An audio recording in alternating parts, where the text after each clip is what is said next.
प्रत्येक डायबिटीज झालेला रुग्ण एक प्रश्न नक्की विचारतो, डॉक्टर मला झालेली डायबिटीज ही परमनंटली राहील का, किंवा मी पुन्हा नॉर्मल जीवनशैली जगू शकतो का, माझी डायबिटीज रिव्हर्स होऊ शकते का, किंवा ज्या प्रमाणात मी गोळ्या घेतोय या गोळ्या कमी होऊ शकतात.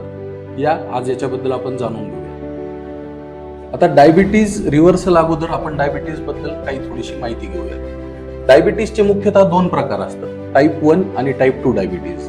टाईप 1 डायबिटीज जो असतो हा शरीरामध्ये इन्सुलिन योग्य प्रमाणात न बनल्यामुळे होतो. तसेच टाईप 2 डायबिटीज जो आहे हा शरीरात बनलेल्या इन्सुलिनचं जे फंक्शन व्यवस्थित न झाल्यामुळे होतो. जवळपास 70 ते 80% रुग्णांना टाईप 2 डायबिटीज असतो आणि टाईप 2 डायबिटीजचं रिव्हर्सल किंवा त्याचा स्ट्रिक्ट कंट्रोल हे नक्की शक्य आहे या 5 स्टेप्समध्ये. पहिली स्टेप म्हणजे नियमित व्यायाम. आपल्या दैनंदिन जीवनामध्ये सर्वात सोपा व्यायामाचा प्रकार म्हणजे फिरायला जाणे किंवा चालणे. तर यामध्ये आठवड्यामधील 150 मिनिटं म्हणजे जवळपास रोजचे 30 ते 40 मिनिटं फिरणे. स्टेप नंबर 2 म्हणजे व्यवस्थित झोप आणि स्ट्रेस फ्री आयुष्य जगणे. व्यवस्थित झोप म्हणजे दिवसाचे 6 ते 8 तास झोप घेणे.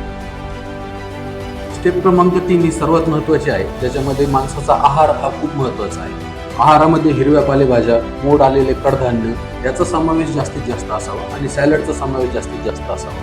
साखर, गूळ, बेकरी प्रोडक्ट्स, पिष्टमय पदार्थ हे जितके टाळता येतील तितके जास्त टाळा. स्टेप नंबर 4 म्हणजे वजन कमी करणे. शरीरातील 10 ते 15% वजन कमी करणं खूप गरजेचं असतं, ज्याच्यामुळे इन्सुलिन रेजिस्टन्स जो आहे तो बऱ्यापैकी कमी होतो. आणि स्टेप नंबर 5 म्हणजे जे डायबिटीज एक्सपर्ट डॉक्टर्स आपल्या आजूबाजूला अवेलेबल आहेत त्यांचा सल्ला घेणे आणि वेळोवेळी HbA1c नावाची तपासणी करणे आणि डायबिटीजवर मात करणे. धन्यवाद.